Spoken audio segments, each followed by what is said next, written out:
नमस्कार, म माता मनिषा बिष्ट। आज भने म हजुरहरूको सामु नयाँ अनि रोचक जानकारी लिएर पुनः पनि उपस्थित भइसकेकी छु।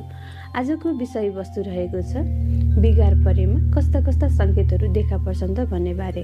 बिगार पर्दाखेरि चाहिँ के छोरा मान्छेलाई मात्र पर्ने हो अथवा छोरी मान्छेलाई मात्र पर्ने हो त भन्ने कुरा भने पक्कै पनि सबैको मनमा आउन नै सक्छ। र बिगार पर्दाखेरि कस्ता कस्ता संकेतहरूबाट चाहिँ हामीले थाहा पाउन सक्छौँ त मलाई बिगार परेको रहेछ भन्ने कुराको जानकारीमूलक भिडियो लिएर उपस्थित भइसकेको छु। लागौँ विषयवस्तुतर्फ।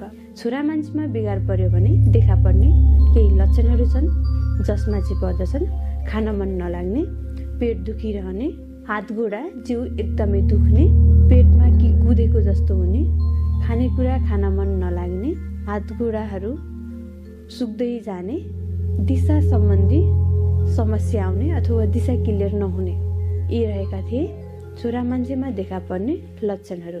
अब लागौँ छोरी मान्छेमा बिगार परेको छ भने कस्ता कस्ता लक्षणहरू देखा पर्छन् त भन्ने बारे।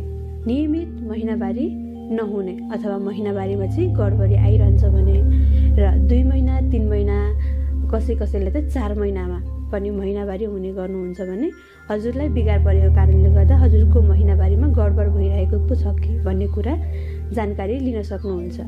र दोस्रो नम्बरमा रहेको छ हजुरलाई महिनावारी भएको बेलामा अत्याधिक पेट दुख्ने।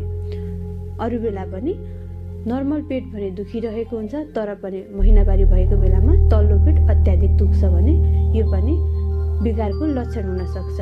अत्याधिक ढाड दुखेर ढाड पोलेर बस्न नसक्ने एकदमै गाह्रो हुन्छ भने चाहिँ बिगारको कारणले गर्दाखेरि पनि हुन सक्छ है।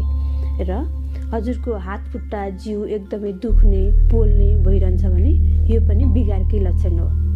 र हजुरलाई महिनावारी भएको बेलामा अनुहारमा एकदमै पिम्पल्सहरू आउने अनि हजुरको अनुहारमा चाहिँ चाया पोतोले एकदमै छोपिरहेको छ भने, सुरु हुँदैछ भने पनि हजुरको बिगार बिग्रेको कारणले गर्दाखेरि पनि हुन सक्छ। र हजुरलाई चाहिँ महिनावारी भएको बेलामा एकदमै कालो ब्लड गइरहन्छ भने यो पनि बिगारकै लक्षण हो। टाउको एकदमै दुखिरहन्छ महिनावारी हुनुभन्दा अगाडि, र महिनावारी भएपछि पनि एकदमै टाउको दुखिरहन्छ, सहनै नसक्ने गरी दुख्छ, औषधि नै खानुपर्ने खालको अवस्था छ भने औषधि मात्र खाएर हुँदैन, एकचोटि बिगारको पनि उपचार गराउँदाखेरि एकदमै राम्रो हुन्छ। हजुरको शरीरमा रगतको एकदमै कमी हुन्छ र हजुरलाई चाहिँ आलस्यपन, अल्छी लाग्ने, दिक्क लाग्ने हुन्छ भने, र हजुरको शरीर एकदमै कमजोर हुन्छ भने यो पनि बिगारकै लक्षण हो। यी रहेका थिए बिगार परेमा चाहिँ कस्ता कस्ता लक्षणहरू देखा पर्छन् त भन्ने बारे आज मैले हजुरहरूको सामु